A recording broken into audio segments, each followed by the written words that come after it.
Howdy. This is the Views from the Shop podcast. I'm your host, your one and only host, Tim Miller. And today it is still Wednesday, March 12th, 2025. And I wish you a very, very, very happy National Plant a Flower Day. Today's show exclusively presented by College Basketball Analytics. You can go to cbbanalytics.com right now and you can sign up for a free account if you haven't already. Of course, there is the possibility that you have signed up for an account already. If you have, I thank you for that. Please, of course, consider a paid account, annual subscription. You'll get an entire month off of an annual subscription by using the code SHOT. That's SCHOTT SHOT. Well, Ohio State has lost to not Indiana. Ohio State has lost to Iowa as of Wednesday evening. The Buckeyes fall in a rather disappointing affair in this one, and a final score of 77-70.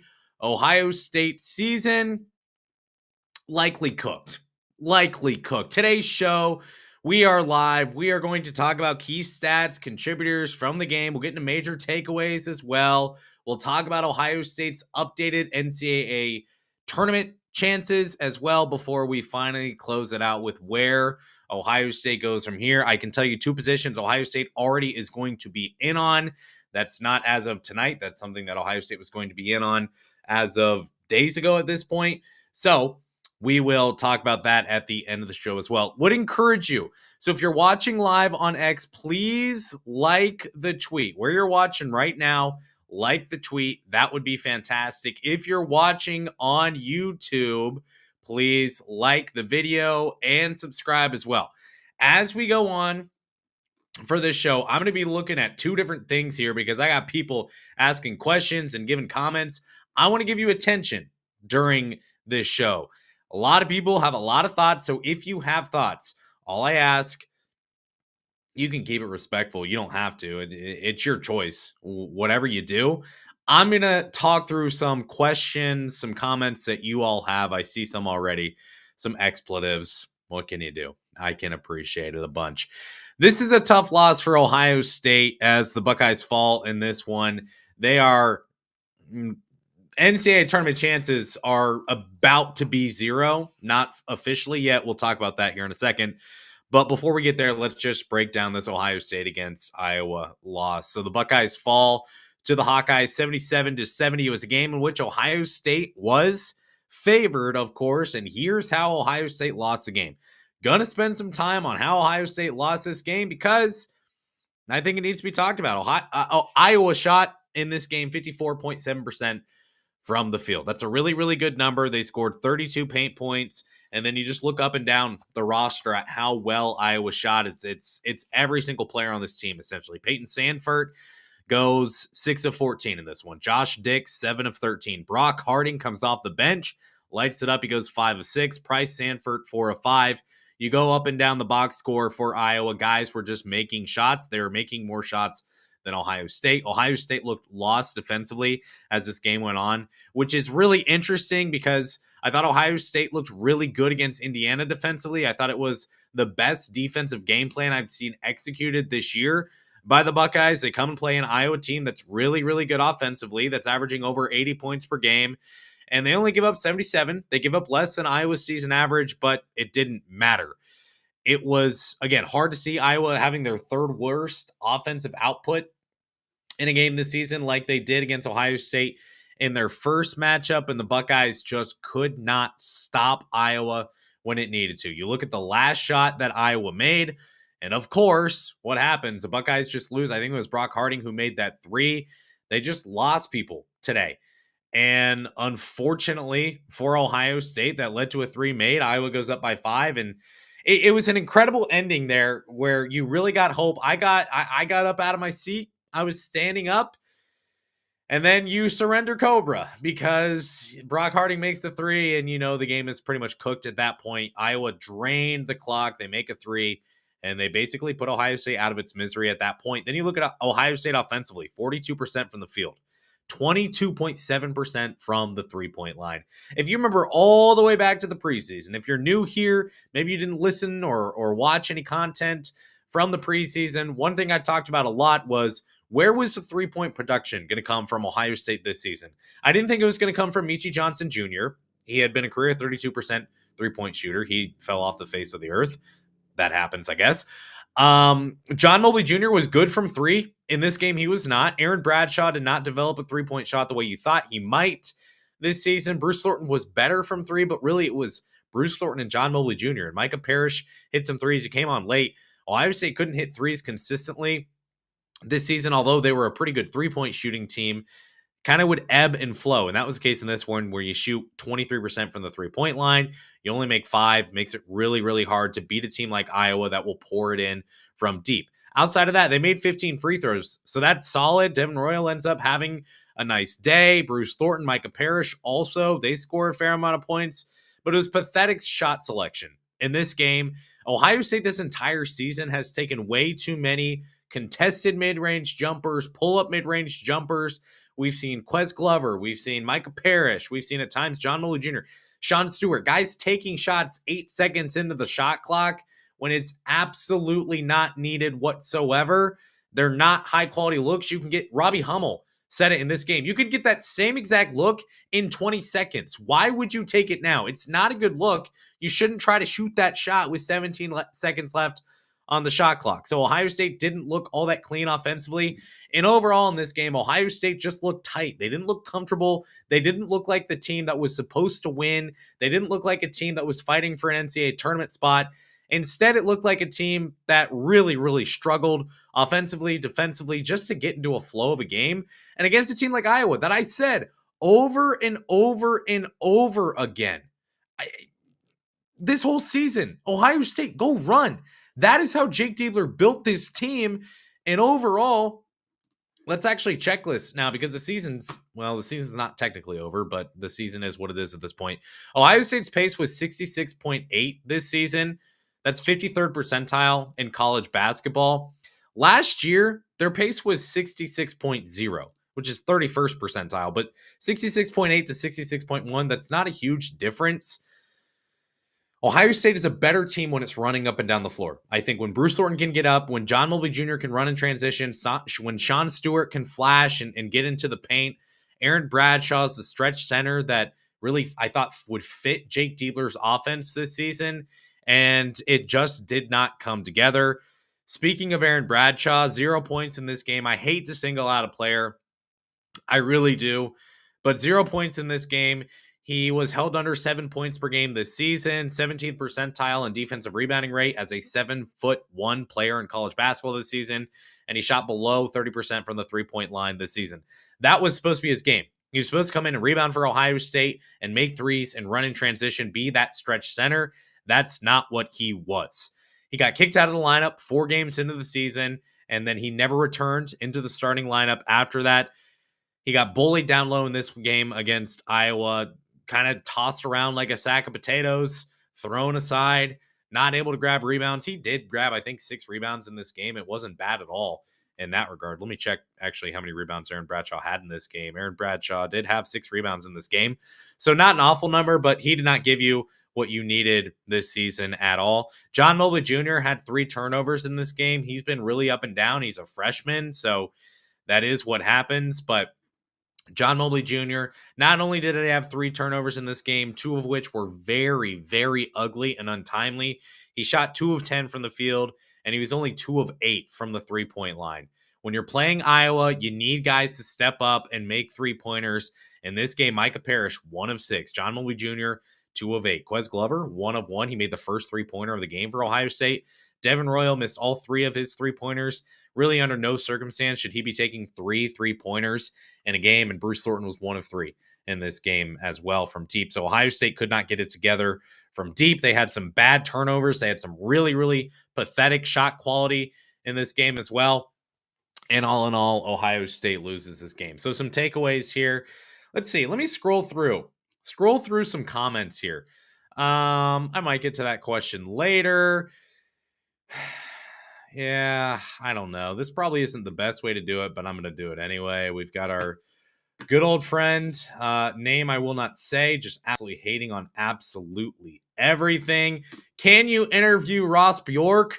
No, probably not. I probably can't do that. So, takeaways in this game, not just this game, this entire season. Ohio State played 4-on-5 the entire season, essentially.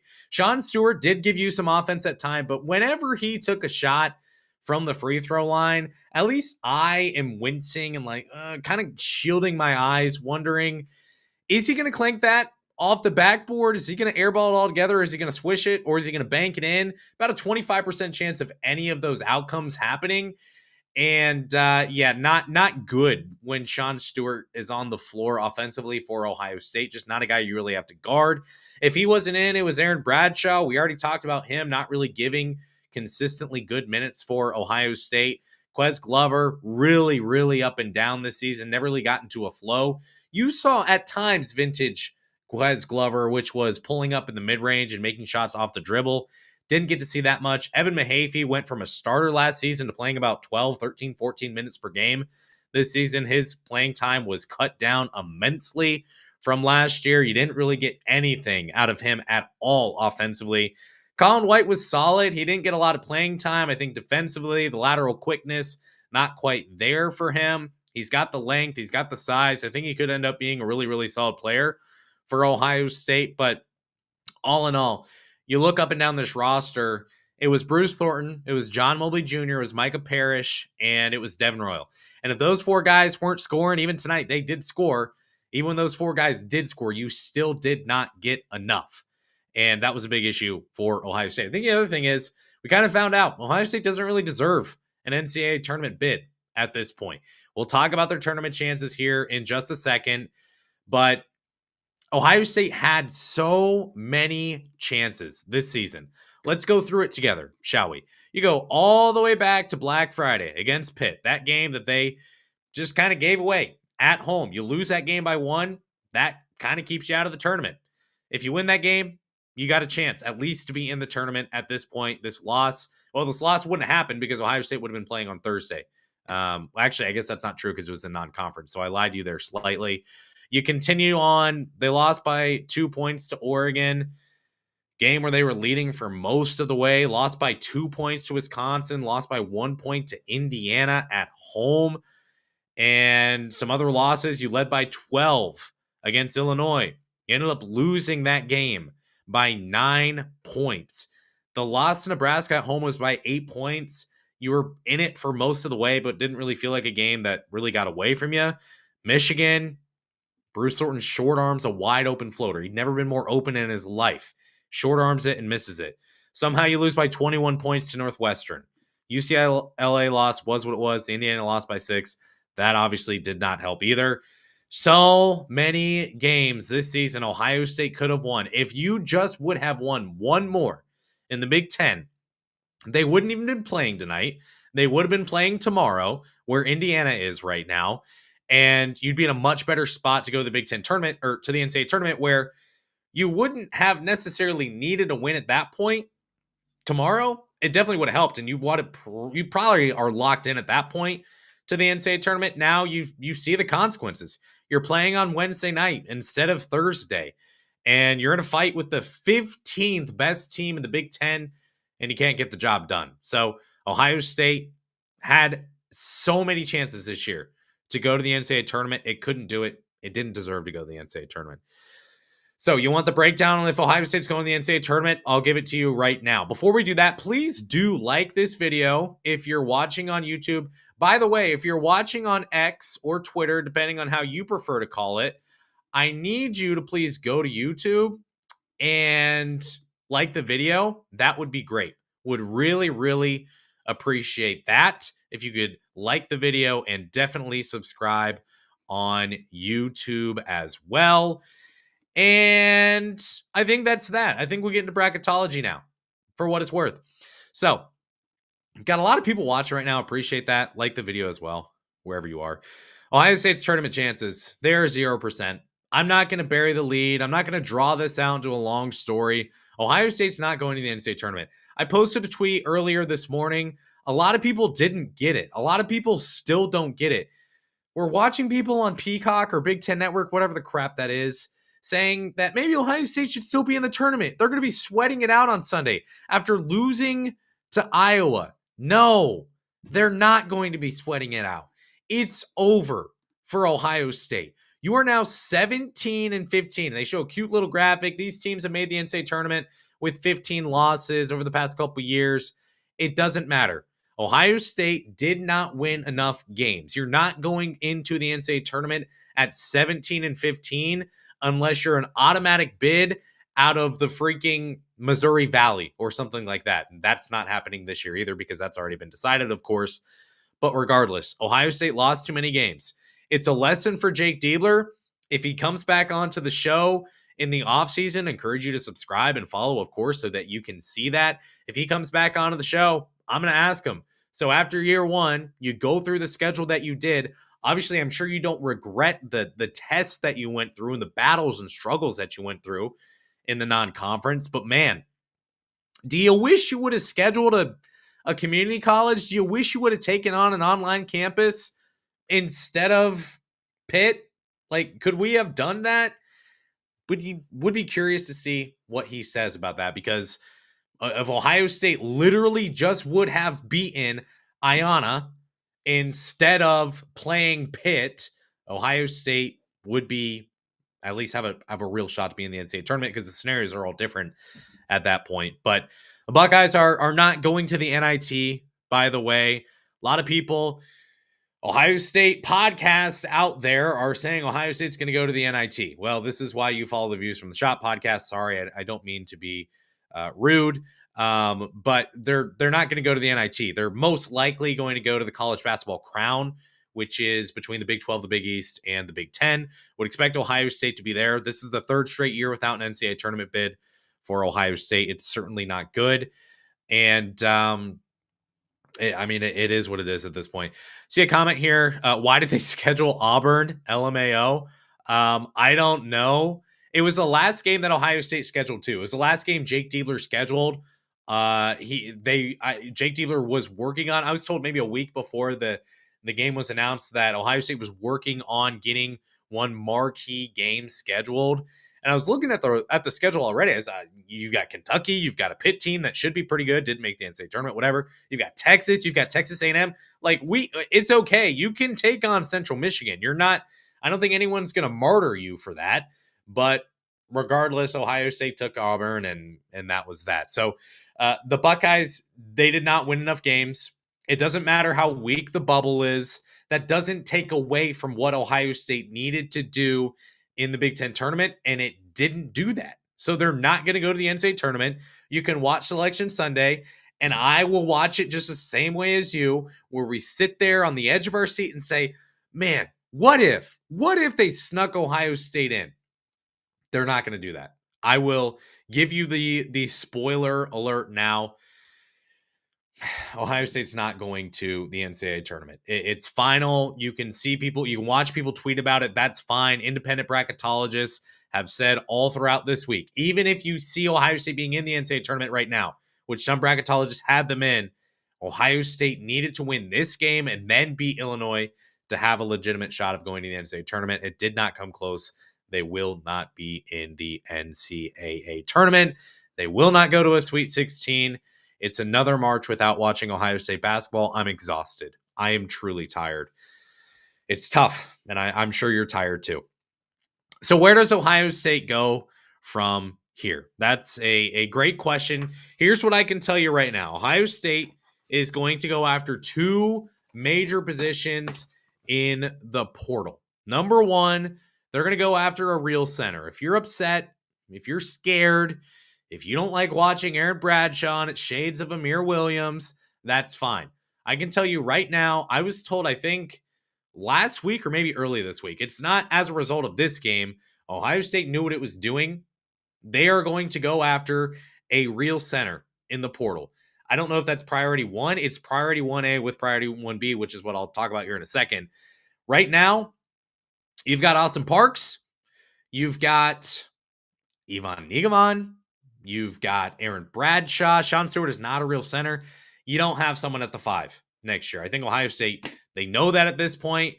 if you look at Ken Palm, by the way, and you just look at how undersized Ohio State was this season, their average height was 268th in college basketball this season at 76.7 inches. 268th in college basketball at a Division One program. That's tough, especially in the Big Ten when you have teams that are 6th, 7th, 9th, 12th, 17th in average height in the Big Ten. You just go up and down the list. Everyone's bigger than Ohio State. They recognize that's a problem. They're going to go after a legitimate center in the portal. I don't know who. I don't know if it's going to be the Aaron Bradshaw, Sean Stewart approach, where you go try to take a former 5-star who didn't really produce where they were. I would have to assume not, and that you look elsewhere at guys who have actually produced. But Ohio State will go after a big man in the portal, a real center. The other player type that Ohio State is going to go after in the portal is going to be a guard with size. So right now you're losing Micah Parrish. You're losing Michi Johnson Jr. I saw a comment somewhere, either on Twitter or on YouTube, asking about Michi Johnson. And am I going to talk about it on this show? Absolutely not. At some point, I will probably talk about it. It needs to be talked about, right? Where the heck did the chat go? Sorry, I'm looking on X here, and it's being slightly naughty with me, and that's not with me. So I don't know if you're talking to me on Twitter and you've got comments or whatever to say. I guess. Oh, here we are. We're back. Don't worry. Anyways, all that said, in the backcourt, you will have Micah Parrish, who is gone, Michi Johnson Jr., who is gone as well. You know what? You're done. You are absolutely done. Blocked. You're done. We have blocked our favorite Ohio State basketball fan, Brian Cato. I'm done with that. Anyways, in the backcourt, you're losing again. I've been saying this for 5 minutes now. You're losing Michi Johnson Jr. You're losing Micah Parrish. Tayson Chapman, will he be back? I have no idea, but he's coming off an ACL, so you don't know what you're going to get with him. Bruce Thornton, will he come back? I don't know at this point. It's going to be slim pickings there in the backcourt for Ohio State. So that said, they're going to go look for a guard who has size. They were undersized this year with Bruce Thornton. They were undersized with John Mobley Jr. Micah Parrish brought you some size, but he's playing the 3. He should probably be playing the 2. So the Buckeyes, that's what they're going to go look at. They're going to go try to get a real center, and they're going to go try to get a guard who has size. I can tell you that's where they're going to go from here. I received a text from a player after this game, and that's as specific as I will be. Well, the Buckeyes they're done.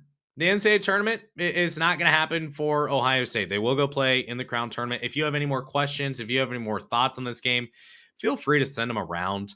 I'm happy to chat on those. I know this has been a bit of a unique type of show, but that is where we are at this point. So Ohio State loses to Iowa. It's tough. It's frustrating. It's unknown where Ohio State goes from here. Jake Diebler's not going anywhere. I can tell you that much. He'll be back next season, and the Buckeyes are going to go hard in the portal and try to fix this quickly. This is a program that does not get enough credit for how good it is. It's one of, I think, 8 programs with double-digit Final Fours, 20 or so combined Big Ten championships, several Final Fours, several Sweet 16s, over 30 NCAA tournament appearances.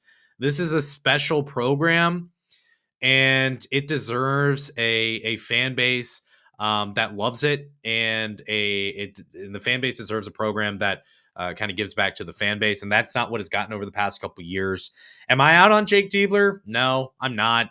I'm willing to give him one more year, and I think that as you look at all of the things that happen, this is not the time to do a postmortem. I'm happy to go through that as to why I'm not out on Jake Diebler at this point, but man, that leash is going to be short for him next year. He's got to win for Ohio State. Great question here from Lawrence. Why play in the Crown? No one cares. Yeah, I get that.